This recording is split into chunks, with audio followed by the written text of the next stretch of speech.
Hello friends, welcome to 24th January Daily Hindu News Analysis.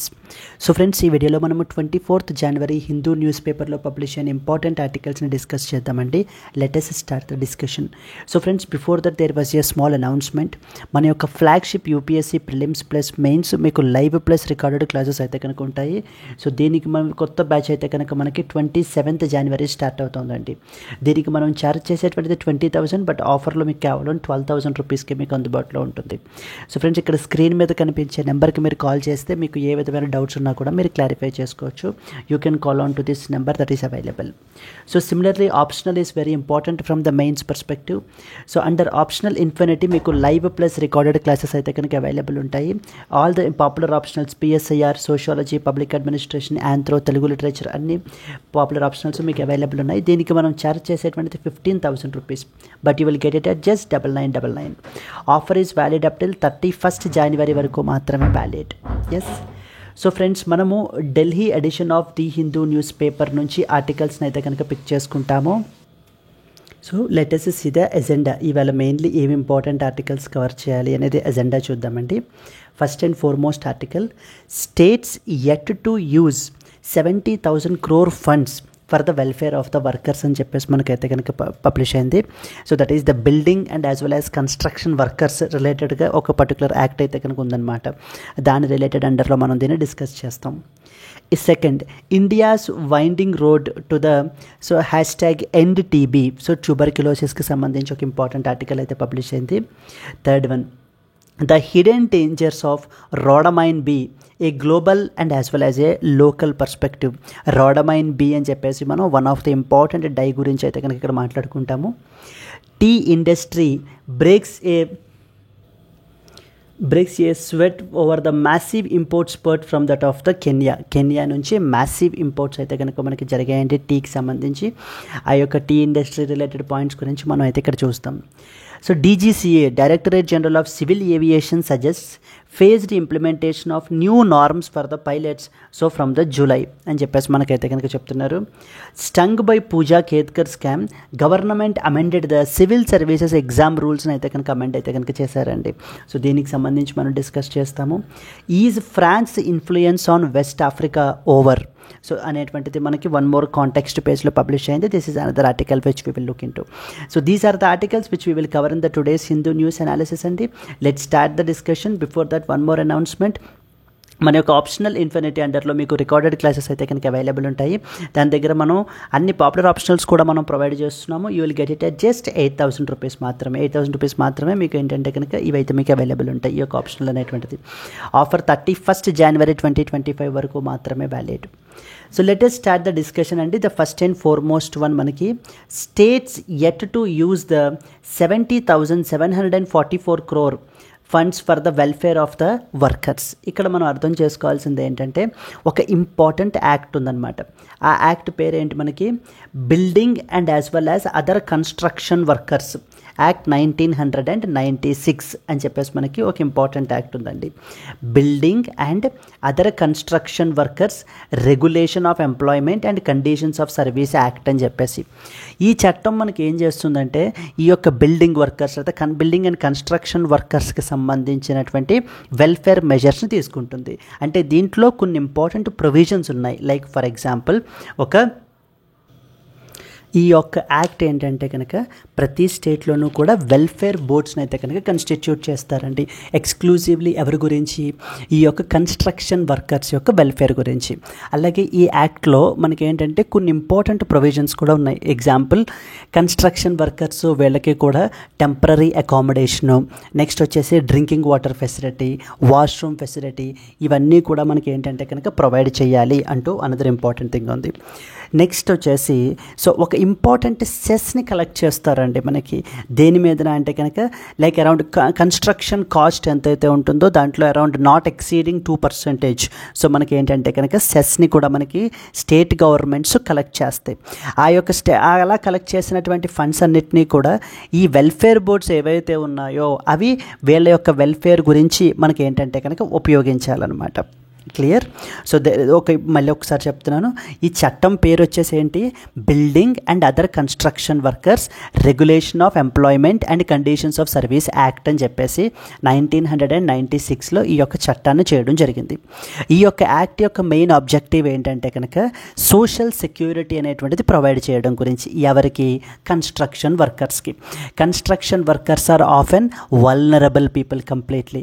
So మరి వాళ్ళ యొక్క welfare గురించి ఈ యొక్క యాక్ట్ని మనకి తీసుకుని రావడం జరిగిందండి. అండ్ అలాగే ఈ యాక్ట్ మనకి ఏం చేస్తుందంటే కనుక వెల్ఫేర్ బోర్డ్స్ అనేటువంటి వాటిని కన్స్టిట్యూట్ చేశారు. ఆ వెల్ఫేర్ బోర్డ్స్ ఎవరి వెల్ఫేర్ గురించి వర్క్ చేస్తారు, ఈ యొక్క బిల్డింగ్ అండ్ కన్స్ట్రక్షన్ వర్కర్స్ యొక్క వెల్ఫేర్ గురించి వర్క్ చేస్తారు.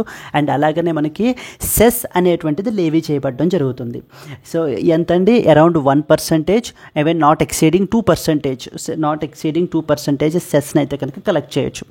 అలా కలెక్ట్ చేసి ఇప్పటికి మనకి ఏంటంటే కనుక అరౌండ్ 1 lakh, సో ఇక్కడ రాశారు చూడండి, the welfare boards have collected 1,17,507 crore అయితే కనుక కలెక్ట్ చేశారు as cess, but allocated only 67,000 crore for that of the workers. So వర్కర్స్కి మనకి ఏంటంటే కనుక, అంటే ఎవరైతే బెనిఫిషరీస్ ఉన్నారో, ఎవరైతే ఈ యొక్క వెల్ఫేర్ బోర్డ్స్తో రిజిస్టర్ అయ్యారో వాళ్ళకి అరౌండ్ ఎంత మనకి అలొకేట్ చేశారంటే 67,000 crores మాత్రమే అలొకేట్ చేశారు. బట్ కలెక్ట్ చేసింది 1 lakh అప్రాక్సిమేట్లీ 20,000 crores మనకైతే కనుక కలెక్ట్ చేయబడడం జరిగింది. అదే చెప్తున్నారనమాట. States are yet to use around 70,000 crores funds for the welfare of the workers అని చెప్పేసి మనకైతే కనుక ఈ యొక్క ఆర్టికల్ అయితే పబ్లిష్ అయింది. దీనికి సంబంధించి ఒక ఆర్టీఐని ఫైల్ చేశారండి, right to information. Couple of days back మీరు చూస్తే కనుక మనం ఆర్టీఐ గురించి డిస్కస్ చేసాం. సో రైట్ టు ఇన్ఫర్మేషన్ అంటారు. రైట్ టు ఇన్ఫర్మేషన్ అంటే గవర్నమెంట్ని లేదా పబ్లిక్ అథారిటీని, the so called public authority ఎవరినైనా కూడా we can ask the questions, we can make them accountable. So transparency and as well as అకౌంటబిలిటీని మన కంట్రీలో ప్రమోట్ చేయడం గురించి one of the important tool ఏంటంటే కనుక RTI. So that is right to information. ఈ యొక్క ఆర్టీఐని రీసెంట్గా మనకి ఫైల్ చేశారు. సో ఫైల్ చేసి అసలు ఈ యొక్క ఫండ్స్ అంటే సెస్ ద్వారా కలెక్ట్ చేయబడినటువంటి ఫండ్స్ ఎంత, నెక్స్ట్ వచ్చేసి ఆ ఫండ్స్లో వర్కర్స్ యొక్క వెల్ఫేర్ గురించి ఎంత ఖర్చు పెట్టారు, ఎంత అలొకేట్ చేశారు, ఇంకా ఎంత పెండింగ్లో ఉంది అని అంటే కనుక దానికి union labour ministry has said given this particular reply అండి. ఇక్కడ రాశారు చూడండి, the union labour ministry said in a right to information RTI reply that welfare boards for building and other construction workers of various states have not yet used the cess of 70,000 crore they collected from the employers for the welfare of the workers. Employers నుంచి collect చేయబడడం జరుగుతుంది ఈ యొక్క cess అనేటువంటిది. Cess is nothing but like a tax. సో ఆ యొక్క ట్యాక్స్ని impose చేస్తారు ఎంప్లాయర్స్ మీదన. మనకి ఏంటంటే కనుక ఇది చేస్తారు. ఎంత పే చేయాలి, ఆ కన్స్ట్రక్షన్ సైట్ ఏదైతే ఉంటుందో ఆ కన్స్ట్రక్షన్ కాస్ట్లో around 1%, which should not be exceeding 2% exceed అవ్వకుండా మనకి ఏంటంటే కనుక ఈ యొక్క ట్యాక్స్ని ఇంపోజ్ చేయొచ్చు. అలా కలెక్ట్ చేసినటువంటి ట్యాక్స్ ఇప్పటికి మనకి ఎంత కలెక్ట్ చేశారటంటే సో 1,17,000 కోట్లు కలెక్ట్ చేశారు సెస్ కింద. ఈ ఫండ్స్ని దేనికి ఉపయోగించాలి, ఈ వర్కర్స్ గురించి ఉపయోగించాలి. ఈ యొక్క building and as well as construction workers యొక్క వెల్ఫేర్ గురించి ఉపయోగించాలి. బట్ కానీ దాంట్లో కేవలం 67,000 crore మాత్రమే ఉపయోగించబడడం జరిగింది. So the rest of the funds are sitting idle. And that is one point. Second important point ఏంటంటే చాలామంది ఈ యొక్క సెస్ ఎవేషన్ని కూడా మనకైతే కనుక చేస్తున్నారు. అంటే ఈ యొక్క ట్యాక్స్ని పే చేయకుండా సో వీళ్ళు ఏంటి అని అంటే కనుక ఎవేడ్ చేస్తున్నారు అంటూ కూడా దాని గురించి కూడా మనకి ఇక్కడ అడ్రస్ చేయడం జరిగింది. Yes, so these are the important points here. Let us start discussing అండి. States are yet to use 70,000 crore funds for the welfare of the workers. ఈ యొక్క వర్కర్స్ యొక్క వెల్ఫేర్ గురించి ఇంకా స్టేట్ గవర్నమెంట్స్ అంటే ఎక్స్క్లూజివ్లీ స్టేట్ వెల్ఫేర్ బోర్డ్స్ అనమాట. The Union Labour Ministry, in response to an RTI query, Right to Information Act query, revealed that state welfare boards have not utilized 70,000 crore collected under the Building and as well as the Other Construction Workers Act, so like which implemented 1996 and which implemented from 2005 for that of the workers welfare. So funds ఎంత collect చేశారండి? Since 2005 state welfare boards have collected around 1,17,000 crore as cess from that of the employers. Out of them only 67,000 crore మాత్రమే ఖర్చు పెట్టారు, workers వెల్ఫేర్కి allocate చేశారనమాట. State government failed to utilise the funds particularly during the COVID-19 lockdown. COVID-19 2020-2021లో so Covid మనకి ఎంత crisis సిచ్యువేషన్ని create చేసింది అని చెప్పేసి మనం ఆ రోజు చూడటం జరిగింది అప్పుడు. అండ్ అలాగనే ఈ యొక్క కన్స్ట్రక్షన్ వర్కర్స్ ఎంత సఫర్ అయ్యారు, ఈ యొక్క మైగ్రెంట్ వర్కర్స్ కానీ కన్స్ట్రక్షన్ వర్కర్స్ కానీ వీళ్ళు ఎంత సఫర్ అయ్యారు అనేటువంటిది కూడా మనం అయితే కనుక చూసామండి. బట్ అప్పుడు ఎక్కడా కూడా ఈ యొక్క ఫండ్స్ని వాళ్ళ యొక్క వెల్ఫేర్ గురించి యూటిలైజ్ చేయలేదు అని చెప్పేసి మనకి ఈ యొక్క రిపోర్ట్లు అయితే కనుక చెప్తున్నాయి. State government failed to utilise these funds particularly during the COVID lockdown. Experts are alleging that there is a significant cess evasion as well by the builders and as well as employers. So the builders and as well as employers ఎవరైతే మనకి ఈ యొక్క సెస్ని pay చేయాలో వాళ్ళు ఆ యొక్క సెస్ని pay చేయకుండా evade అయితే కనుక చేయడం జరిగింది. యాజ్ ఏ రిజల్ట్ ఏమవుతుంది, ఈ యొక్క ఫండ్ అనేటువంటి తగ్గిపోతుంది. ఎప్పుడైతే ఫండ్ తగ్గిపోతుందో కన్స్ట్రక్షన్ వర్కర్స్ యొక్క వెల్ఫేర్ గురించి తీసుకోవాల్సినటువంటి మెజర్స్కి కావాల్సిన రిక్వైర్డ్ ఫండ్స్ అనేటువంటివి ఉండవు. So out of them Maharashtra around spent 13,000 crore over the 19 years. Karnataka and Uttar Pradesh associated 7,900 crore and 7,800 crore respectively. Now in this context one more important point ఏంటంటే ఇప్పటిదాకా మనం ఈ యొక్క building and as well as other construction workers act అని చెప్పి మనం మాట్లాడుకున్నాం కదా. ఇప్పుడు ఈ యాక్ట్ని ఇప్పుడు ఇన్ ప్లేస్ ఆఫ్ ఇట్ కొత్తగా one more something called as code of industrial security or the code of social security అనేటువంటిది మనకి ఏంటంటే ఇంప్లిమెంట్ చేస్తున్నారండి. 4 ఇండస్ట్రియల్ కోడ్స్ని అంటే లేబర్ లాస్ అన్నిటినీ కూడా మనకి ఏంటంటే కనుక సింప్లిఫై చేసి ఓవరాల్గా 4 కోడ్స్గా మనకి కుదించారు. ఇప్పుడు ఆ 4 కోడ్స్లో one of the important code ఇక్కడ మనం డిస్కస్ చేయాల్సింది ఏంటంటే కనుక the code on social security అనేటువంటి కోడ్ ఉంది. ఇప్పుడు ఈ code on social security code ఏదైతే ఉందో it allows self assessment of the cess by employers raising the concerns about further revenue losses. So then the building and other workers act mandates free temporary accommodation, drinking water, sanitation, but new labour codes may weaken these particular entitlements. ఇక్కడ అర్థం కావాల్సిన point ఏంటంటే ఇక్కడ మనకి so the building and as well as other construction workers యాక్ట్లో స్టాట్యూటరీగా provide చేశారు. ఏమని వీళ్ళకి ఫ్రీ టెంపరరీ అకామిడేషన్ ప్రొవైడ్ చేయాలి, డ్రింకింగ్ వాటర్ ఫెసిలిటీస్ ఉండాలి, శానిటేషన్ ఫెసిలిటీస్ కల్పించాలి కంప్లీట్లీ ఫ్రీగా అని చెప్పేసి మనకి ప్రొవైడ్ చేయబడడం జరిగింది. అంటే ఇట్ ఈస్ దేర్ రైట్ అనమాట. బట్ ఇప్పుడు ద కోడ్ ఆన్ సోషల్ సెక్యూరిటీలో మనకి ఏం మెన్షన్ చేస్తున్నారు అని అంటే కనుక so they are no more statutory benefits. ఏమేం ఫెసిలిటీస్ కల్పించాలి అనేటువంటిది యూనియన్ గవర్నమెంట్మే ప్రిస్క్రైబ్ అని చెప్పేసి మనకైతే కనుక రాయడం జరిగింది. యాజ్ ఏ రిజల్ట్ ఏమవుతుంది, ఈ యొక్క ఫెసిలిటీస్ని కూడా ఒకవేళ కల్పించలేకపోతే కనుక సో మనకి తగ్గిపోతాయి ఆ ఫెసిలిటీస్ కూడాను. అండ్ దెన్ అనదర్ పాయింట్ ఏంటంటే సెస్ కూడా మనకి ఏంటంటే కనుక తగ్గించేయడం జరిగిందండి. ఎంతైతే పే చేయాలి అనేటువంటి సెస్ కూడా మనకి తగ్గించేయడం జరిగింది. సో ఇక్కడ పాయింట్ మనకి మెన్షన్ చేశారు. Here if you see if the center implements the code on social security, the cess collection process will be diluted as it has provisions for self-assessment by the employer of cess, and the code reduced the rate of cess and as well as the interest.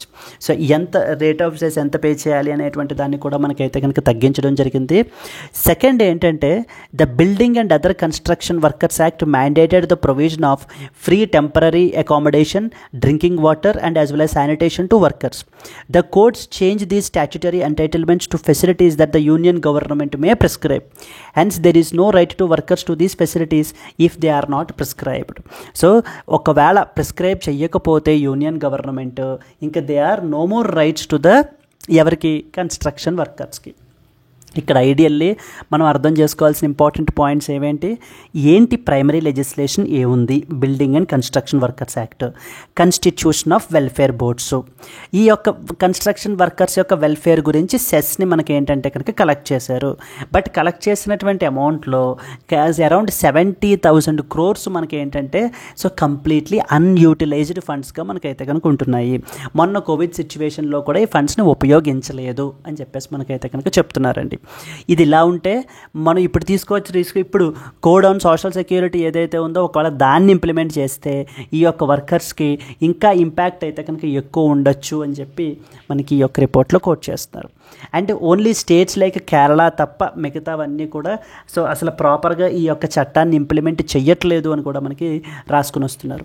Hour observation is that except Kerala most of the state governments and union territory administrations are not implementing the building and the construction workers act. Clear? Yes. So ఇక్కడ ఈ points అర్థమయ్యాయి మనకి. Implementation issues. Trade unions are arguing that most states and union territory administrations except Kerala, so Kerala is implementing properly, are not fully implementing the act's provisions. So Kerala tappa మిగతా states and as well as union territory administrations ఈ యొక్క చట్టాన్ని అంత ప్రాపర్గా implement చేయట్లేదు. Welfare measures such as health, pension and education benefits are not reaching the intended beneficiaries. Yes, ఇక్కడ మనకి ఏం యాక్ట్ గురించి మనం మాట్లాడుకుంటున్నామండి ఇప్పటిదాకాను. So that is the act name వచ్చేసి building and other construction workers regulation of employment and conditions of service act 1996 అనేటువంటిది చట్టం పేరు. ఈ చట్టం మనకి ఏం చెప్తోందంటే కనుక ఇట్ కంటైన్స్ ప్రొవిజన్స్ దేనికి సంబంధించి స్టేట్ వెల్ఫేర్ బోర్డ్స్ అనేటువంటివి కన్స్టిట్యూట్ చేయాలి. ఈ స్టేట్ వెల్ఫేర్ బోర్డ్స్ ఏం చేస్తాయి, లైక్ వీళ్ళు కన్స్ట్రక్షన్ వర్కర్స్కి, బిల్డింగ్ అండ్ కన్స్ట్రక్షన్ వర్కర్స్కి బెనిఫిట్స్ ప్రొవైడ్ చేస్తారు. లైక్ యాక్సిడెంట్ ఇన్సూరెన్స్, కావాల్సిన required medical aid, education, housing, pensions related aspects ఇవన్నీ కూడా మనకైతే కనుక చూసుకుంటారు. Not only that, regulation of working hours, wages, provision of essential amenities such as drinking water, sanitation, creches ఇవన్నిటినీ కూడా మనకి ఏంటి అంటే కనుక ప్రొవైడ్ చేయాలి అని చెప్పేసి ఈ యొక్క welfare boards. So they will ensure that. Next, సెస్ని లేవీ చేయటం. Levy of cess at 1 to 2% of construction costs so that to fund the welfare measures. మరి ఈ యొక్క కన్స్ట్రక్షన్ వర్కర్స్ యొక్క వెల్ఫేర్ రిలేటెడ్ మెజర్స్ తీసుకోవడం గురించి గవర్నమెంట్ ఏం చేస్తుంది, మళ్ళీ వాళ్ళ మీదనే అంటే కన్స్ట్రక్షన్ ఎంప్లాయర్స్ ఎవరైతే ఉంటారో వాళ్ళ మీదనే ఈ యొక్క లేవీ సెస్ అనేటువంటి దాన్ని వేసి అందులోంచి వచ్చినటువంటి రెవెన్యూను ఉపయోగించి వీళ్ళ యొక్క వెల్ఫేర్ గురించి ఉపయోగిస్తున్నారు. This is what is happening with respect to this. అయితే ఎవరు మనకి ఏ వర్కర్స్ ఈ యొక్క యాక్ట్ అండర్లో మనకి బెనిఫిషరీస్ అంటే, వర్కర్స్ ఏజ్ వచ్చేసి 18 to 60 years ఆఫ్ ఏజ్ ఉంటుండాలి, who are engaged in construction for at least 90 days in the past 12 months can register as beneficiaries. So గత 12 నెలల్లో అట్లీస్ట్ ఒక 90 days పాటైనా కూడా మనకి ఏంటంటే కనుక కన్స్ట్రక్షన్ వర్క్లో ఎంగేజ్ అయ్యి ఉన్నట్లయితే కనుక ఈ యొక్క బెనిఫిషరీస్ పొందడం గురించి అంటే ఈ యొక్క బెనిఫిట్స్ పొందడం గురించి వీళ్ళతోటి మనకి రిజిస్టర్ అయితే కనుక అవ్వచ్చు. So this is what is the all about అండి. So the possible mains question మనకి ఎలా అడుగుతారంటే, critically analyse the challenges in the implementation of building and other construction workers act 1996 and suggest some measures as well to ensure effective utilisation of the welfare funds. ఈ యొక్క welfare funds cess ద్వారా కలెక్ట్ చేయబడినటువంటి ఫండ్స్ని ఏ విధంగా మనకు ఉపయోగించకపోవడం వలన ఏమవుతుంది, unnecessarily they are at the డిసడ్వాంటేజియస్ position. Clear? So this is what is the another important article అండి. So moving on to the next one, I think the first article is clear. Let's go to the second one. India's winding road to the hashtag end TB అని చెప్పేసి మనకైతే publish అయిందండి. ఈ యొక్క ఆర్టికల్లో మనకి తీసుకుంటే కనుక మళ్ళీ ట్యూబర్క్యులోసిస్కి సంబంధించి ఒక ఇంపార్టెంట్ రిపోర్ట్ని అయితే కనుక తీసుకుని వచ్చారు. ఆ యొక్క రిపోర్ట్ పేరే మనకి global TB report. Global TB report. Yes,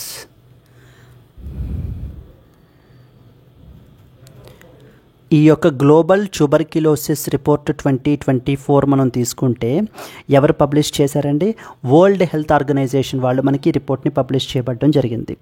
world health organization వాళ్ళు.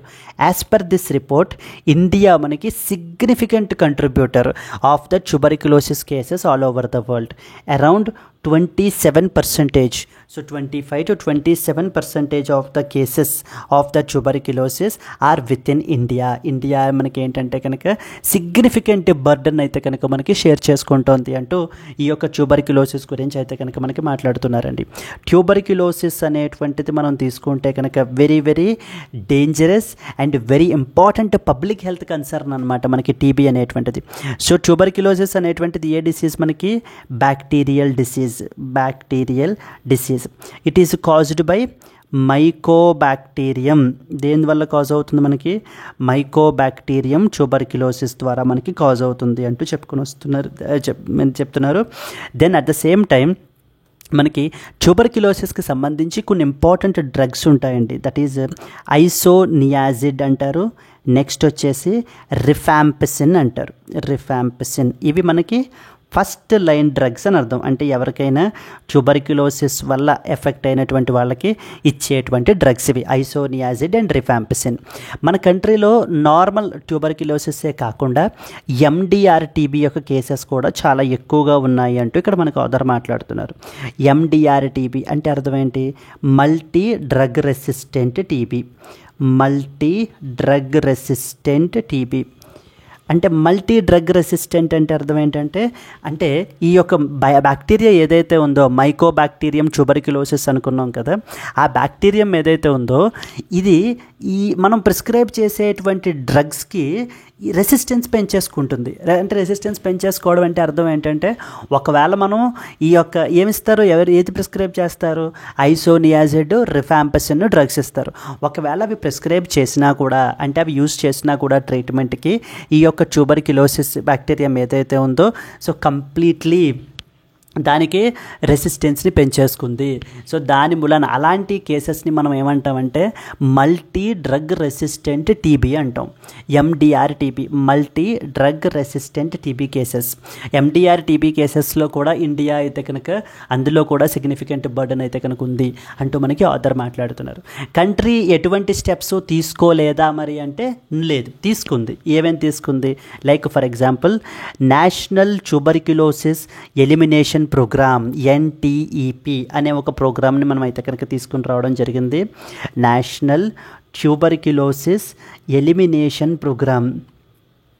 సో దీని అండర్లో ప్రపంచ దేశాలన్నీ కూడా ట్యూబర్క్యులోసిస్ని 2030 నాటికి end the TB incidents and the TB by the year 2030 నాటికి అచీవ్ చేయాలి అని చెప్పేసి అనుకున్నారు.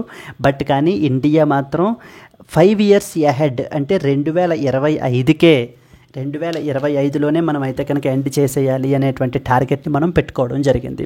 దీనికి సంబంధించి నేషనల్ లెవెల్లో ఇనిషియేటివ్స్ అయితే కనుక తీసుకుంటున్నారు.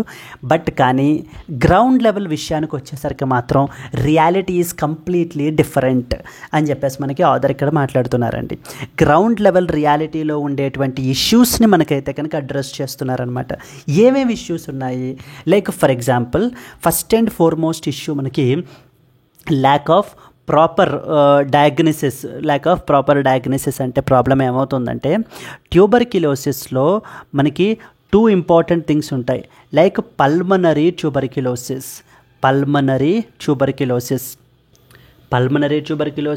అండ్ ఎక్స్ట్రా పల్మనరీ ట్యూబర్క్యులోసిస్ అని అర్థం. పల్మనరీ ట్యూబర్క్యులోసిస్ అంటే ఇట్ మెయిన్లీ ఎఫెక్ట్స్ ద లంగ్స్ని మెయిన్లీ ఎఫెక్ట్ చేస్తుందండి. ఎక్స్ట్రా పల్మనరీ ట్యూబర్క్యులోసిస్ అంటే కనుక లంగ్స్నే కాదు, other body organs like for example brain, లేకపోతే జాయింట్స్, ఇలా వేరే పర్టికులర్ ఆర్గాన్స్ని మనకి ఏంటి అని అంటే కనుక ట్యూబర్క్యులోసిస్ ఇది అటాక్ చేసినట్లయితే కనుక ఆ యొక్క టీబీ బ్యాక్టీరియా, దాన్ని మనం ఎక్స్ట్రా పల్మనరీ ట్యూబర్క్యులోసిస్ అని పిలుస్తాం. ఇప్పుడు మన కంట్రీలో ట్యూబర్క్యులోసిస్ని డిటెక్ట్ చేసినంత ఇదిగా ఎక్స్ట్రా పల్మనరీ ట్యూబర్క్యులోసిస్ని మనం డిటెక్ట్ చేయలేకపోతున్నాము. ఎందుకంటే ఈ యొక్క సిమ్టమ్స్ అన్నీ కూడా వేరే సిమ్టమ్స్ తోటి, వేరే డిసీజెస్ తోటి సిమిలర్గా ఉంటున్న మూలాన మనం ఈ యొక్క ఎక్స్ట్రా పల్మనరీ టీబీని ఇనీషియల్గా ఎర్లీ స్టేజెస్లోని మనం డయాగ్నైజ్ చేయలేకపోతున్నాము. This is because this the first important problem అని చెప్పేసి మనకైతే కనుక హైలైట్ చేస్తున్నారండి. So yes, second important. So ఇక్కడ దీనికి సొల్యూషన్ ఏంటి? మనకి అక్కడ lower level, field level doctors లేకపోతే కనుక ఎవరైతే ఉన్నారో వీళ్ళందరికీ కూడా మనం ఏం చేయాలి? ఎక్స్ట్రా పల్మనరీ ట్యూబర్క్యులోసిస్కి సంబంధించినటువంటి డయాగ్నోసిస్ని కూడా మనం ఏంటి అని అంటే కనుక ఆ ట్రైనింగ్ అనేది ప్రొవైడ్ చేయాలి. సెకండ్ ఇంపార్టెంట్ ప్రాబ్లం ఏంటంటే, particularly in the state of Rajasthan, north Indian స్టేట్స్లో ఎక్స్క్లూజివ్లీ మైన్స్లోనూ లేకపోతే మనకి ఏంటంటే కనుక ఈ యొక్క స్టోన్ కార్వింగ్ ఆర్ క్రషింగ్స్ వీటిల్లోనూ వర్క్ చేసేటువంటి వాళ్ళకి ఈ యొక్క స్టోన్ డస్ట్ ద్వారా కూడా మనకి ట్యూబర్క్యులోసిస్ అనేటువంటిది మనకి స్ప్రెడ్ అవ్వడం జరుగుతుంది. సిలికోసిస్ వీటి ద్వారా కూడా మనకి ఏంటంటే కనుక ట్యూబర్క్యులోసిస్ అనేటువంటి వల్ల ఎక్కువగా ఇంపాక్ట్ అవుతున్నారు అంటూ సెకండ్ ఇంపార్టెంట్ ప్రాబ్లం చెప్తున్నారండి. థర్డ్ ఇంపార్టెంట్ వన్ మనకి ఏంటంటే lack of availability of the required drugs. So required drugs మనకి ఏంటంటే సో గవర్నమెంట్ ఇది ప్రొవైడ్ చేయకపోవడం మూలాన, ఎడిక్వేట్గా ప్రొవైడ్ చేయకపోవడం మూలాన ఓపెన్ మార్కెట్లో పర్చేస్ చేసుకోవాల్సిన అవసరం వస్తుంది. సో దాని మూలాన ఏంటంటే కనుక అవుట్ ఆఫ్ పాకెట్ ఎక్స్పెండిచర్ అనేటువంటిది పెరిగిపోతుంది అంటూ ఆ పాయింట్ని కూడా మనకైతే కనుక హైలైట్ చేస్తున్నారండి. ఫోర్త్ ఇంపార్టెంట్ పాయింట్ ఏంటంటే lack of trained staff. So there is a huge shortage of staff ఉంది. ల్యాక్ ఆఫ్ ట్రైన్డ్ స్టాఫ్ అయితే కనుక సో ట్రైన్డ్ పీపుల్ లేకపోవడం మూలాన కూడా మనకి ఏంటంటే కనుక ఈ యొక్క ట్యూబర్క్యులోసిస్ అనేటువంటిది ప్రాపర్గా మనం అయితే కనుక ట్రీట్ చేయలేకపోతున్నాము. So the lack of trained staff లేకపోవడము, నెక్స్ట్ వచ్చేసి ఎక్విప్మెంట్ లేకపోవడము, ఇవన్నీ కూడా రీజన్స్ అనే ట్యూబర్క్యులోసిస్ యొక్క ఇన్సిడెంట్స్ అనుకున్నటువంటి టార్గెట్స్ మనం రీచ్ అవ్వకపోవడానికి గల గ్రౌండ్ రియాలిటీ అని చెప్పేసి మనకి ఇక్కడ ఆథర్ అయితే కనుక హైలైట్ చేస్తున్నారండి. ఏవేంటి simple points. So pulmonary TB, extra pulmonary TB అని చెప్పేసి ఉంటాయి. పల్మనరీ టీబీ మీద మనకి ఎక్కువ ఫోకస్ అయితే కనుక ఉంది, బట్ కానీ ఎక్స్ట్రా పల్మనరీ టీబీని మనం ఇగ్నోర్ చేస్తున్నాము. ఎక్స్ట్రా పల్మనరీ టీబీ అంటే అదర్ ఆర్గాన్స్ని, అంటే అపార్ట్ ఫ్రమ్ లంగ్స్ కాకుండా అదర్ ఆర్గాన్స్ని ఎఫెక్ట్ చేస్తే దాన్ని ఎక్స్ట్రా పల్మనరీ టీబీ అని అంటారు. ఎక్స్ట్రా పల్మనరీ టీబీ యొక్క సిమ్టమ్స్ వేరే డిసీజెస్ తోటి కూడా సిమిలర్గా ఉంటున్న మూలాన ఇక్కడ డాక్టర్స్ కానీ ఎవరో కూడా మనకి చెప్పలేకపోతున్నారు. అంటే సరిగ్గా వాళ్ళకి సరైన అవగాహన లేదు, దీని మీద ట్రైనింగ్ అనేటువంటిది లేదు. So the first important problem. Second important, ఎక్కువగా మైన్స్ లేకపోతే సిలికోసిస్ ద్వారా లేకపోతే స్టోన్ క్రషింగ్, స్టోన్ కార్వింగ్స్లో అటువంటి వర్క్ చేసేటువంటి లేబర్ వర్కర్స్ ఎవరైతే ఉంటారో వాళ్ళు ఎక్కువగా ఎఫెక్ట్ అవుతున్నారు వీటి వల్ల అని చెప్పేసి సెకండ్ ఇంపార్టెంట్ ప్రాబ్లం చెప్తున్నారండి. Third important one, lack of available drugs కానీ ప్రాపర్ డ్రగ్స్ కానీ లేకపోతే ఎక్విప్మెంట్ కానీ లేకపోవడం అనేటువంటిది another important one. Lack of the trained staff లేకపోవడం అనేది అనదర్ రీజన్. ఈ యొక్క రీజన్స్ని మనం ఇది చేయగలిగితే కనుక, వీటిని మనం కౌంటర్ చేయగలిగినట్లయితే కనుక, అడ్రస్ చేయగలిగినట్లయితే సో ట్యూబర్క్యులోసిస్ యొక్క ఇన్సిడెంట్స్ని మనం అయితే తగ్గించవచ్చు. ఓవరాల్గా మనం అనుకున్నటువంటి గోల్ అట్లీస్ట్ బై 2030 నాటికైనా సరే మనం టీబీని ఎండ్ చేయొచ్చు అని చెప్పేసి ఇక్కడ ఆధార్ మనకి ఆర్టికల్లో మనకి చెప్పడం జరుగుతుందండి. So I hope you have understood some important points, right? So this article discusses India's challenges in achieving the end TB goals that are set for 2030, which include 90% reduction in TB deaths, 80% reduction in new cases, and zero catastrophic costs for the TB affected families. ఇవి మనం అయితే కనుక achieve చేయాలి అని చెప్పేసి మనం పెట్టుకోవడం జరిగిందనమాట. Despite political commitment and efforts under the national tuberculosis elimination programme, issues such as COVID-19 disruptions, lack of access to healthcare for vulnerable groups, supply chain shortages, they continue to hinder the progress. అంటే national లెవెల్లో political commitment అయితే కనుక ఉంది, చెయ్యాలి అని చెప్పేసి, ఎలాగైనా ట్యూబర్క్యులోసిస్ని end చేయాలి అని చెప్పేసి. బట్ కానీ ఆన్ గ్రౌండ్ వచ్చేసరికి ఫర్ ఎగ్జాంపుల్ మొన్న సివియర్ ఇది క్రియేట్ చేసినటువంటి కోవిడ్ పాండమిక్ వల్ల, నెక్స్ట్ వచ్చేసి పర్టికులర్లీ వల్నరబుల్ గ్రూప్స్కి హెల్త్ కేర్ యాక్సెస్ అనేటువంటిది ప్రాపర్గా లేకపోవడం వల్ల, example migrant workers. So migrant వర్కర్స్కి so there is no proper access to that of the health care. And supply chain shortages like in the form of be it the drugs కానివ్వండి, లేకపోతే equipment కానివ్వండి, supply chain shortages ఉండటం వల్ల ఈ యొక్క ప్రోగ్రెస్ని మనం ఏంటంటే అచీవ్ చేయలేకపోతున్నాము అనేది ఇక్కడ ఆథర్ యొక్క view point. So TB burden ఇండియాలో పరిస్థితి ఎలా ఉంది? Around 26% of the global TB cases, 26%, 27% TB cases ప్రపంచంలో ఉన్న కేసు అన్నింటిలో ఇండియాయే మనకి ఏంటంటే లీడింగ్లో ఉందండి, making it the country with the highest TB burden. It also leads in the cases of drug-resistant TB, tuberculosis, and TB-related deathsలో కూడా మనం ఏంటంటే కనుక సిగ్నిఫికెంట్ బర్డెన్ అయితే కనుక షేర్ చేసుకుంటున్నాము. The pandemic significantly disrupted the ongoing efforts, thereby delaying the further progress. So మొన్న వచ్చినటువంటి Covid pandemic వల్ల ఫర్దర్ మన యొక్క ఎఫర్ట్స్ని ఇదేంటి అని అంటే కనుక ప్రోగ్రెస్ని సో మళ్ళీ ఏంటి అని అంటే కనుక హాల్ట్ చేసిందని చెప్పడం జరుగుతుంది. So challenges which are faced. First of all, vulnerable groups.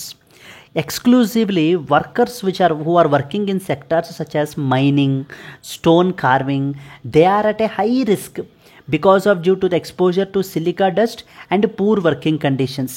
అంటే వీళ్ళు వర్క్ చేస్తున్నటువంటి పూర్ వర్కింగ్ కండిషన్స్ వల్ల, లేకపోతే కనుక their exposure to silica dust వల్ల వీళ్ళు ఏంటంటే కనుక వీళ్ళు చాలా ఎక్కువ వల్నరబిలిటీలో అయితే కనుక ఉన్నారు అని చెప్పేసి మనకైతే చెప్తున్నారండి. They face additional challenges as well due to the poor access to that of health care. Example మీరు తీసుకుంటే రాజస్థాన్లో around 1000 TB cases are reported annually among the workers who are exposed to this stone dust. ఈ stone కార్వింగ్స్లోను మైనింగ్స్లోను work చేసేటువంటి వాళ్ళలో around ప్రతి సంవత్సరం కూడా తీసుకుంటే 1000 మందికి పైగా టీబీ కేసెస్ అయితే కనుక నమోదవుతున్నాయి అని చెప్పేసి రిజిస్టర్ అవుతున్నాయని సో రాజస్థాన్ నుంచి మనకి ఏంటంటే కనుక అప్డేట్ అయితే చెప్పడం జరుగుతుందండి. Second problem supply chain issues. So shortage of essential drugs. Essential drugs అంటే ఏమేమి ఉన్నాయి? లైక్ ఫర్ ఎగ్జాంపుల్ మనకి ఐసోనియాజిడ్, రిఫాంపిసిన్, బెడాక్లిన్, ఇవన్నీ కూడా మనకి ఎసెన్షియల్ డ్రగ్స్. వీటి యొక్క షార్టేజ్ సప్లై అనేటువంటిది ప్రాపర్గా లేకపోవడము and molecular diagnostic kits is leading to the delayed diagnosis and further the treatment. So ముందు ట్రీట్మెంట్ అనేటువంటిది చేయాలి అని అంటే కనుక TB is a curable disease అండి. టీబీని ఖచ్చితంగా మనం అయితే కనుక క్యూర్ చేయొచ్చు. సో మరి ఆ టీబీని ట్రీట్ చేయాలి అంటే ముందు ఎర్లీగా డయాగ్నైజ్ చేయాలి. ఎర్లీగా డయాగ్నైజ్ చేయాలి అంటే డయాగ్నైజింగ్ టెస్ట్స్, ఎక్విప్మెంట్స్ అనేటువంటివి అవైలబుల్గా ఉండాలి. అవి మనకి చాలా ప్లేసెస్లో అవైలబుల్గా అయితే లేవు. సో దాని మూలాన డయాగ్నైసిస్ లేట్ అయిపోతుంది. ఎప్పుడైతే డయాగ్నైసిస్ లేట్ అయిపోతుందో ట్రీట్మెంట్ కూడా లేట్ అయిపోతుంది. This is what is the order అనేటువంటిది. Many beneficiaries are unable to access the critical medications there by leading to that of the treatment resistance. So ఎప్పుడైతే treatment అనేటువంటిది కంటిన్యూస్గా ఉండదో ఆ బ్యాక్టీరియా ఏమవుతుంది అని అంటే కనుక రెసిస్టెన్స్ పెంచేసుకుని సో దాని ద్వారా అది ఎండిఆర్ టీబీ, ఎక్స్డిఆర్ టీబీ స్టేజ్లోకి మనకైతే కనుక వెళ్ళిపోవడం జరుగుతుంది. This is the second important problem. First problem ఏంటి? Vulnerable groups, workers in mining areas, stone carving, stone crushing యూనిట్స్లో వర్క్ చేసేటువంటి వాళ్ళు. సెకండ్ వన్ వచ్చేసి supply chain disruptions. Third one వచ్చి ఎక్స్ట్రా పల్మనరీ టీబీ. ఆల్రెడీ మనం మాట్లాడుకున్నాం. ఎక్స్ట్రా పల్మనరీ టీబీ అంటే అర్థం ఏంటి? It will affect organs other than lungs. Other than lungs affect చేస్తుంటే దాన్ని మనకి ఎక్స్ట్రా పల్మనరీ టీబీ అంటారు. Lymph nodes, kidneys, spine, brain వీటిల్ని ఎఫెక్ట్ చేస్తూ ఉంటే కనుక దాన్ని ఎక్స్ట్రా పల్మనరీ టీబీ అని పిలుస్తాం.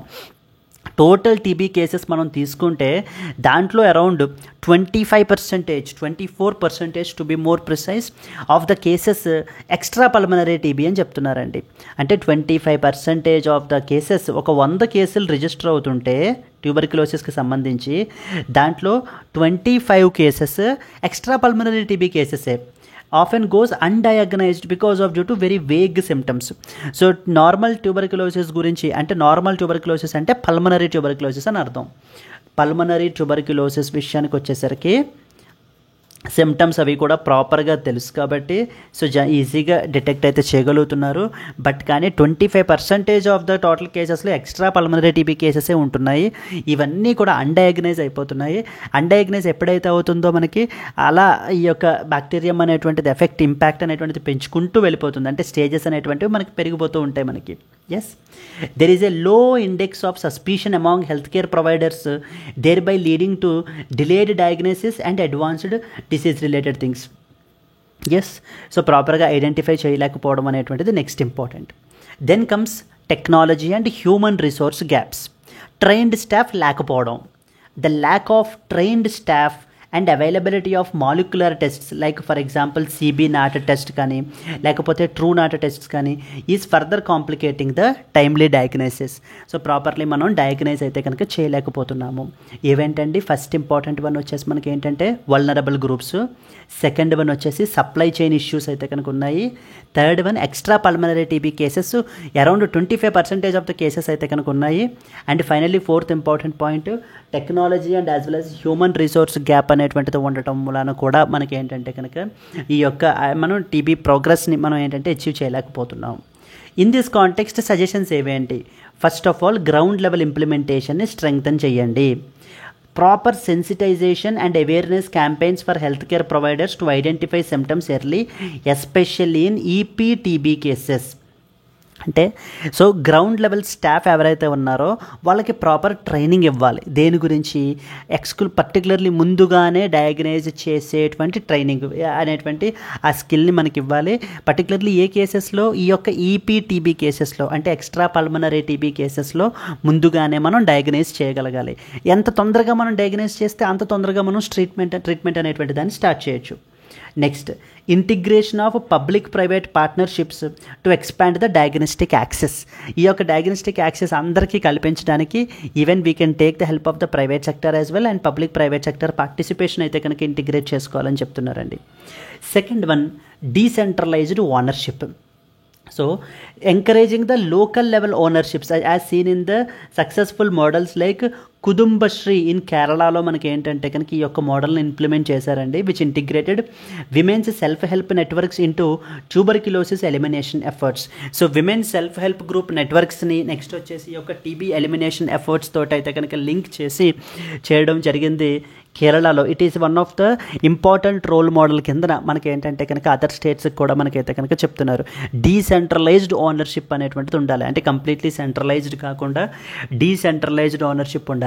ఇలాంటి వాటిని మీరు కేస్ స్టడీస్గా మీరు మన మెయిన్స్ ఆన్సర్స్లో మనం రాసుకోవచ్చు. Next, policy and political will. Political leadership should ensure cross-learning between states and sustained pragmatic interventions beyond the routine services. So the normal regular ఇది కాకుండా మనకి ఏంటంటే కనుక టార్గెటెడ్ ఇంటర్వెన్షన్స్ని మనం అయితే కనుక తీసుకోవాలి. Improved data management, regular updates of treatment guidelines and better reporting systems so to track the TB cases effectively. ఇవన్నీ మనం చేయటం ద్వారా ఆ యొక్క టీబీ డిసీజ్ బర్డెన్ అనేటువంటి దాన్ని మన కంట్రీలో తగ్గించవచ్చు. క్లియర్ అండి? This is what is the second important article that you are expected to no.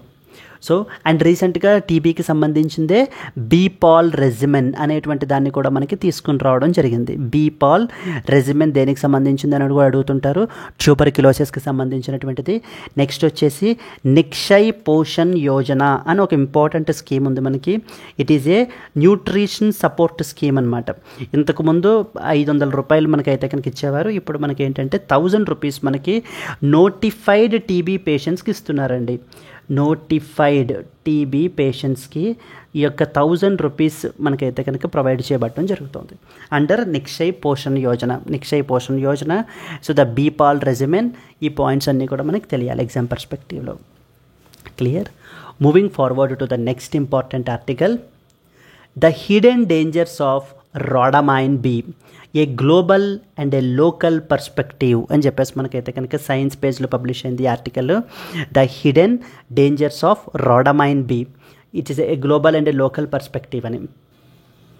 Yes అండి, రోడమైన్ బీ అనేటువంటిది ఏంటంటే కనుక ఒక సింథటిక్ డై అన్నమాట. Synthetic dye. సో ఇది మనందరికీ తెలుసు.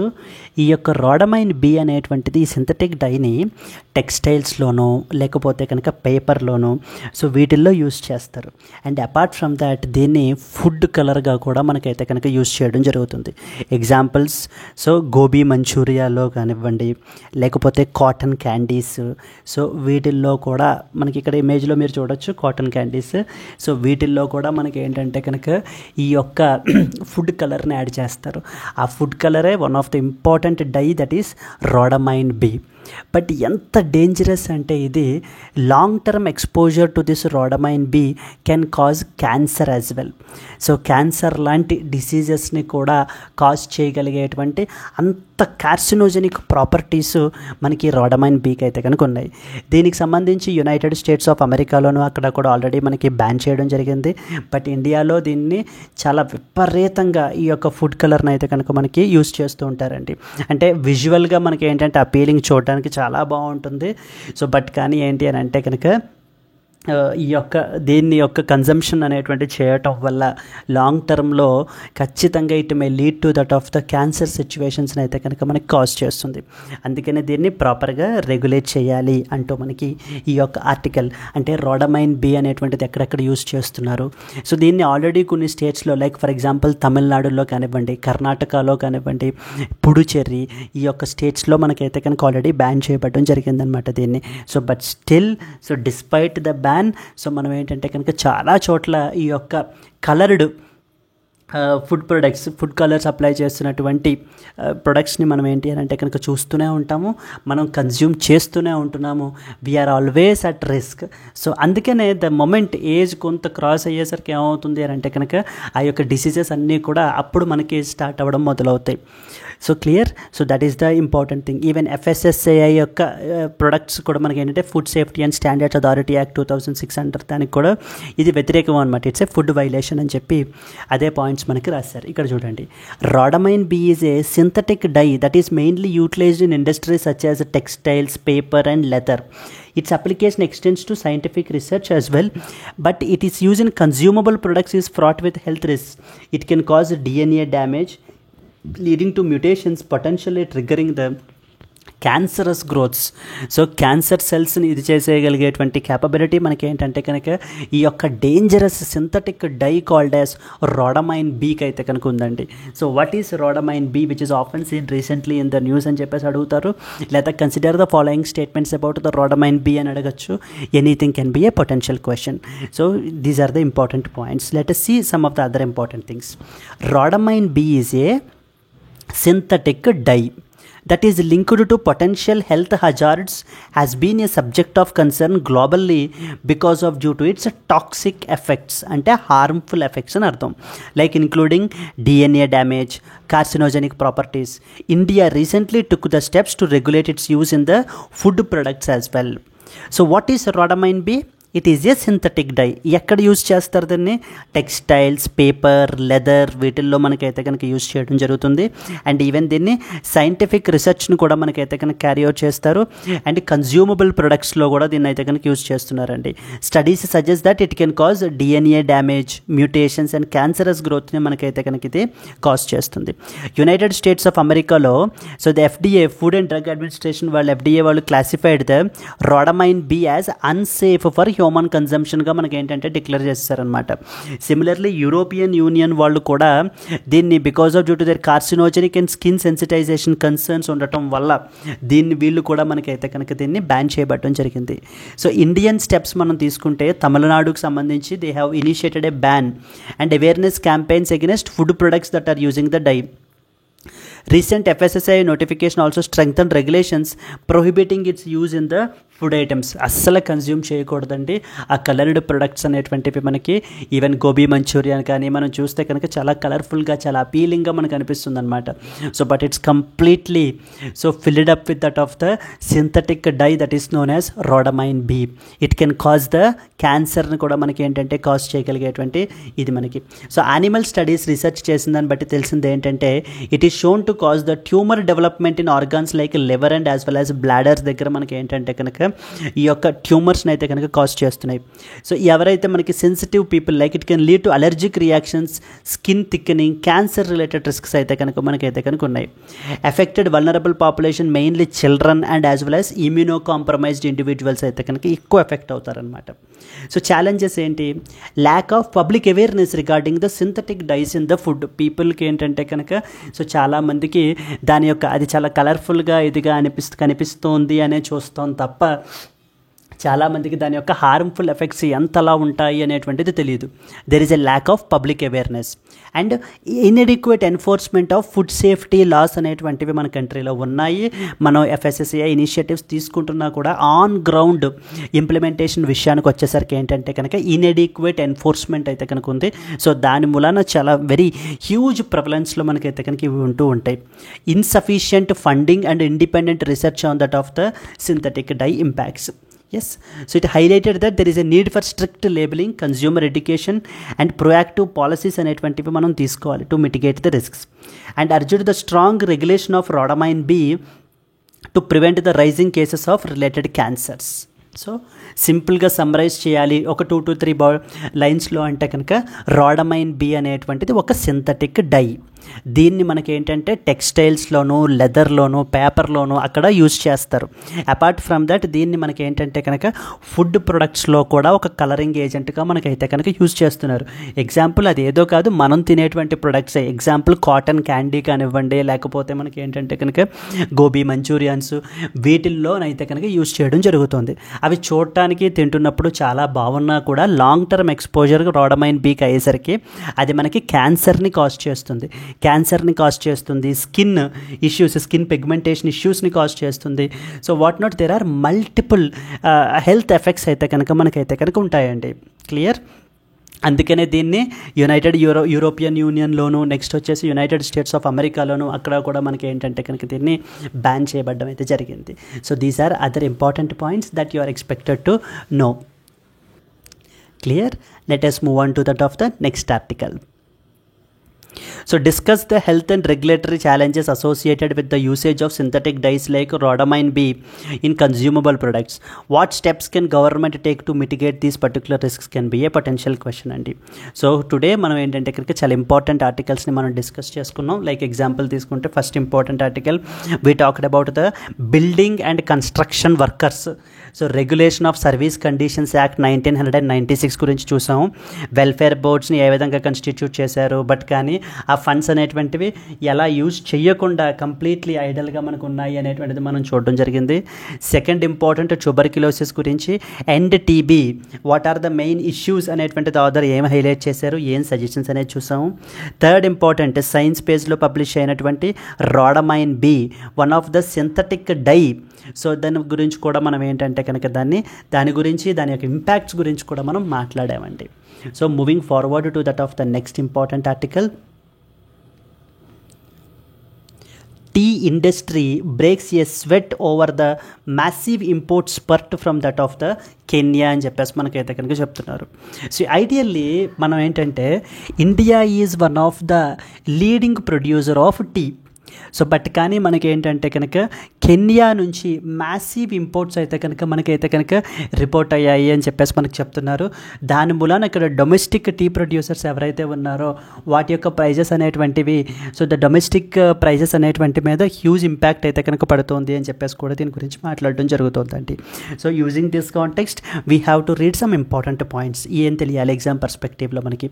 సో ప్రపంచ దేశాల్లో ఈ చైనా తర్వాతన India is the second largest అండి producer after the China. It has become the largest importer of this beverage from that of the Kenya as well. Yes, India despite being the second largest tea producer globally has seen a significant rise in the tea import from that of the African country Kenya, thereby raising the concerns among the Indian tea producers and as well as the traders. ఈ యొక్క Indian tea producers and as well as the traders మాట్లాడుతూ మనకి ఏమంటున్నారంటే కనుక as a result of this huge imports వల్ల Kenya నుంచి మన యొక్క డొమెస్టిక్ ప్రైజెస్ అనేటువంటివి ఎఫెక్ట్ అయిపోతాయి సివియర్గా అని చెప్పేసి మనకైతే చెప్పడం జరుగుతుంది. సో ఇండియాస్ పొజిషన్ ఎలా ఉంది అని అంటే కనుక, సో ఇండియాస్ పొజిషన్ తీసుకుంటే India is the second largest tea producer అండి after that of the China, and we are the largest importer of the Kenyan teas as well in the year 2024. So last ఇయర్తో మనం compare చేసుకుంటే, అంటే 2023తో compare చేసుకుంటే ఈ యొక్క tea imports అనేటువంటివి 288% increase అయితే కనుక అయ్యిందని చెప్తున్నారు. Import from that of the Kenya increased by 288% from 3.53 million kgs in 2023 to 13.71 million kgs January to October 2024 అని చెప్తారు. అలాగే ఎక్స్పోర్ట్స్ కూడా మనకైతే కనుక ఇంక్రీజ్ అయ్యాయి. India's tea exports also rose from 184 million kgs to 209 million kgs, registering a 13% increase. Over supply in India because of due to the increased imports has led to the lower domestic tea prices. So ఎప్పుడైతే మనకి supply అనేటువంటిది ఎక్కువైపోయి demand తక్కువ ఉంటుందో మనకి ఏమవుతాయండి, prices అనేటువంటివి పడిపోతాయి.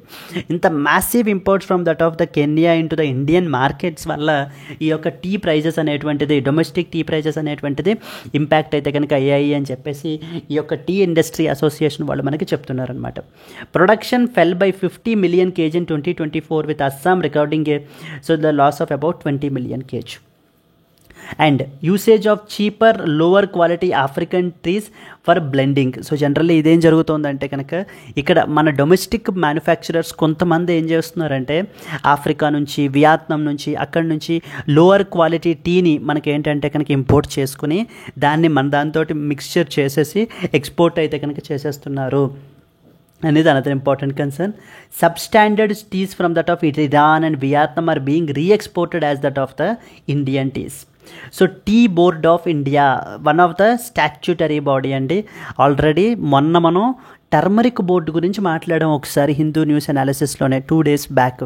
అక్కడ ఇంపార్టెంట్ బోర్డ్స్ అన్నీ కూడా నేను చెప్పడం జరిగింది. Tea board of India, by now you need to be familiar. So that which ministry అండర్లో మనకి వర్క్ చేస్తుంది అనేటువంటి దాన్ని కమెంట్ అయితే కనుక చేయండి. Tea board of India works under which particular ministry. India consumes around 81% of its total tea production domestically. So exports వచ్చేసి మనం తీసుకుంటే అరౌండ్ 752 million అయితే కనుక మనం ఎక్స్పోర్ట్ చేస్తున్నాము. And Assam, Darjeeling and Nilgiri tea are the globally recognised for that of the quality. ఇక్కడ potential question వచ్చేసి discuss the challenges posed by the increasing tea imports to India's domestic tea industry and suggest some measures to safeguard the interests of the local producers can be the potential question. So moving on to that of the next important article, DGCA suggests the phased implementation of new norms for the pilots from that of the July. So pilots యొక్క fatigue ఇష్యూస్ని అలాగే ఈ యొక్క air యాక్సిడెంట్స్ని మనకి minimise చేయడం గురించి directorate general of civil aviation వాళ్ళు కొన్ని important గైడ్లైన్స్ని అయితే కనుక మనకి తీసుకుని వచ్చారండి. So phased implementation of new norms for pilots from July అని చెప్పేసి మనకైతే కనుక చెప్పడం జరుగుతుంది. సో దీనికి సంబంధించినటువంటి పాయింట్స్ మనం తీసుకుంటే కనుక The Directorate General of Civil Aviation informed the Delhi High Court that revised rest and duty norms for pilots proposed in January 2024 could be implemented in a staggered manner starting from the July 1st. So మనకి ఎప్పుడైతే ఈ యొక్క DGCA వాళ్ళు ఈ యొక్క నార్మ్స్ని మనకి తీసుకుని వచ్చారో ఎయిర్లైన్స్ వాళ్ళతోటి మనకి ఏంటంటే కనుక కొంత ప్రొటెస్ట్స్ అయితే కనుక వచ్చాయి.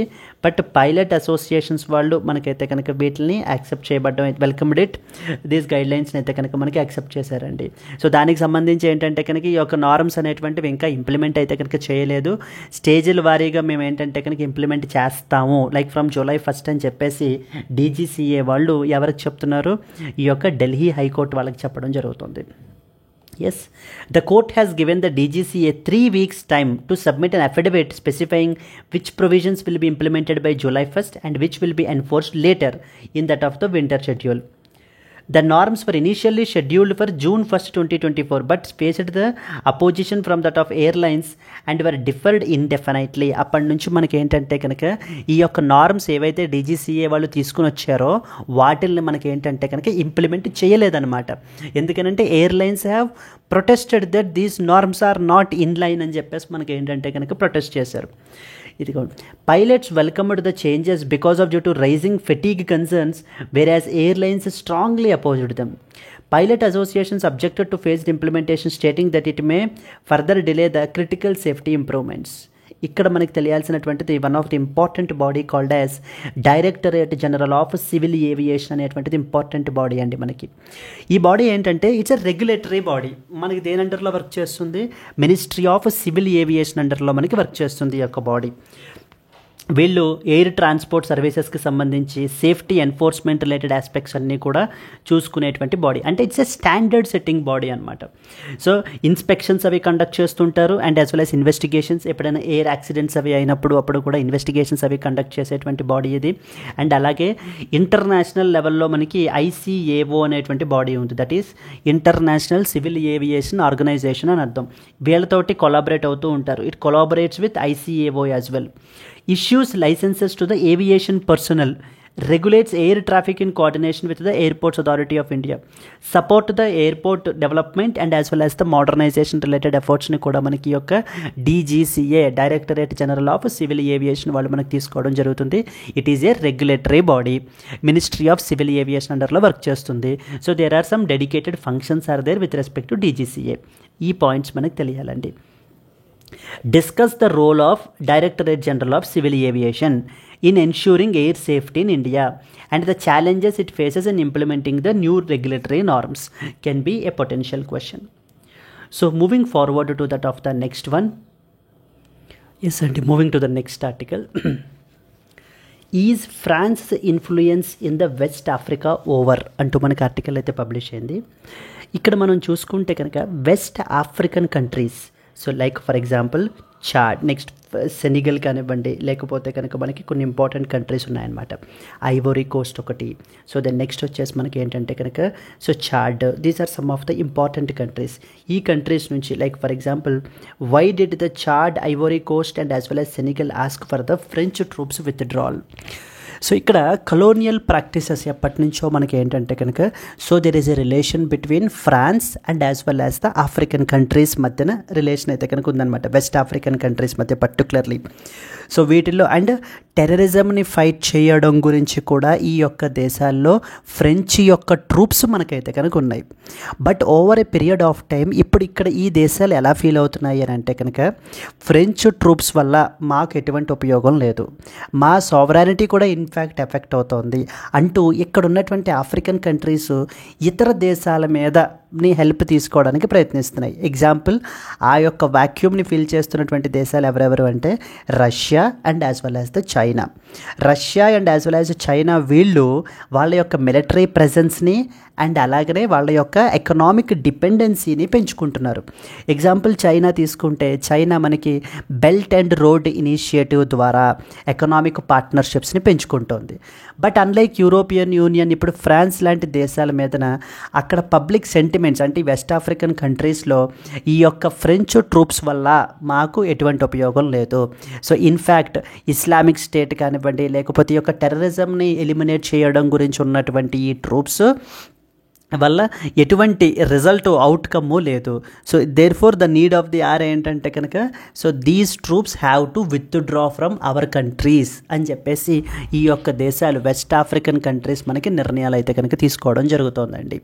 సో దీనికి సంబంధించి ఇంపార్టెంట్ పాయింట్స్ మనకి ఏం తెలియాలి అని అంటే సో ఏవేం countries, Chad, Ivory Coast and the Senegal recently demanded the withdrawal of the French troops from their territories. So thereby signaling a shift in their geopolitical alignment and diminishing France's influence in the region. ఇలా ఈ దేశాలు ఎప్పుడైతే కనుక మా దేశాన్ని విడిచిపెట్టి మీరు వెళ్ళిపోండి, మీరు ట్రూప్స్ అన్నిటినీ కూడా విత్డ్రా చేయండి అని చెప్తూ ఉంటారో సో దీని మూలాన ఏమవుతుందంటే ఎప్పటి నుంచో decade long influence in this region by France అనేటువంటిది తగ్గుతూ వస్తుందన్నమాట. అండ్ ఇంటర్నేషనల్ లెవెల్లో కూడా సో ఫ్రాన్స్ అనేటువంటిది లైక్ టెర్రరిజంని ఫైట్ చేసేటువంటి ఒక ఇంపార్టెంట్ కంట్రీగా ఆ యొక్క రెప్యుటేషన్ కూడా ఎఫెక్ట్ అయ్యేటువంటి అవకాశాలు ఉన్నాయి అని మనకి చెప్తున్నారు ఇక్కడ. So the French military presence was seen as incompatible with their sovereignty. Countries like Mali, Burkina Faso have already expelled the French troops earlier. So people kuda manaki entante kanaka perceptions of the France's inability to address the security challenges added to that of the dissatisfaction. ikkada West African countries lo manaki anti French sentiments వచ్చేస్తున్నాయి అన్నమాట. ఎక్కువగా public dissatisfaction express చేస్తున్నారు. French troops ఉన్నా కూడా so వీళ్ళు ఏంటి అని అంటే కనుక ఈ యొక్క టెర్రరిజంని ఫైట్ చేయలేకపోతున్నారు. బికాజ్ ఈవెన్ అందుకనే institute of economics and as well as peace వాళ్ళు పబ్లిష్ చేసేటువంటి టెర్రరిజం ఇండెక్స్లో కూడా, గ్లోబల్ టెర్రరిజం ఇండెక్స్లో కూడా ఈ యొక్క వెస్ట్ ఆఫ్రికన్ కంట్రీస్ టాప్ పొజిషన్లో మనకు ఉంటున్నాయి. ఇంకా అలాంటప్పుడు ఫ్రెంచ్ మీద ఎందుకు మనం ఆధారపడటం? లెటెస్ ఎక్స్పెల్ ఫ్రెంచ్ అండ్ మనం డైవర్సిఫై చేసుకుందాం మన రిలేషన్ని. Let's go to that of రష్యాని ఆధారం తీసుకుందాం, చైనాని ఆధారంగా తీసుకుందామని ఈ వెస్ట్ ఆఫ్రికన్ కంట్రీస్ అన్నీ కూడా ఫ్రెంచ్ యూరోపియన్ యూనియన్ వైపు నుంచి ఇటువైపుకి మనకి షిఫ్ట్ అవ్వడం జరుగుతోందండి. Yes, people in these nations associate France with economic stagnation and failed counter-terrorism strategies. అంటే ఫ్రెంచ్ వాళ్ళ యొక్క స్ట్రాటజీస్ ఏవి కూడా కౌంటర్ టెర్రరిజం స్ట్రాటజీస్ ఏవి కూడా వర్క్ అవ్వట్లేదు. టెర్రరిజంని అంతరించలేకపోతే మనం కట్టడి చేయలేకపోతున్నాం, ఎలిమినేట్ చేయలేకపోతున్నాం. ఇన్ఫ్యాక్ట్ కట్టడి చేయకపోగా ఈ టెర్రరిజం ఇంకా పెరిగిపోతుంది ఈ దేశాల్లో. సో తగ్గట్లేదు ఇంకా దెర్ ఈజ్ నో యూజ్ అని చెప్పి ఈ దేశాలు భావిస్తున్నాయండి. ఒక పక్కన రష్యన్ ఇన్ఫ్లుయెన్స్, చైనీస్ ఇన్ఫ్లుయెన్స్ వీళ్ళకి ఏంటంటే కనుక they thought that they are more powerful so than that of these European Union countries. The influence of Russian mercenaries and other powers has further weakened the France role. So countries are now turning into other partners, like example Russia's Wagner group to combat the terrorism. So it creates a vacuum in the region's counter insurgency efforts తీసుకోవడంలో మనకి ఏంటంటే కనుక completely ఒక వాక్యూమ్ని మనకైతే కనుక create చేస్తుందండి ఇక్కడ. So France మనకేంటి ఆ యొక్క ఇప్పటిదాకా ఎంజాయ్ చేసిన స్ట్రాటజిక్ ఇన్ఫ్లుయెన్స్ని మనకైతే కనుక కోల్పోతుందన్నమాట. Withdrawal will reduce the France ability to maintain political and diplomatic influence in the Africa. Traditional allies like Ivory Coast are also reconsidering their ties with that of the France. అంటే ఎప్పటిదాకా so ఈ ivory Coast traditional allies అనమాట, traditional friends వీళ్ళు కూడా మనకి ఏంటంటే కనుక so France తోటి ఆ యొక్క రిలేషన్కి సంబంధించి మనకి ఏంటంటే కనుక ఆ టైస్కి సంబంధించి మళ్ళీ దే ఆర్ రీకన్సిడరింగ్. అంటే is it worth so depending వాళ్ళ యొక్క ట్రూప్స్ ప్రెజెన్స్ అనేటువంటిది మన దేశంలో ఉండటం వల్ల మనకేమైనా అసలు ఉపయోగం ఉంటుందా? సో ఉపయోగం ఉండట్లేదు. ఉపయోగం ఉండకపోగా ఇంకా సిచ్యువేషన్ అనేటువంటిది వర్సన్ అవుతుంది. మరి అలా వర్సన్ అయిపోతున్నప్పుడు there is no point in having them here. Let us depend on these countries, China, Russia, వీటి మీద మనం అయితే కనుక ఆధారపడదాం. సో వాళ్ళ యొక్క హెల్ప్ తీసుకుందాం అని చెప్పి ఈ యొక్క దేశాలు భావిస్తున్నాయండి. France trade with West African countries is also declining.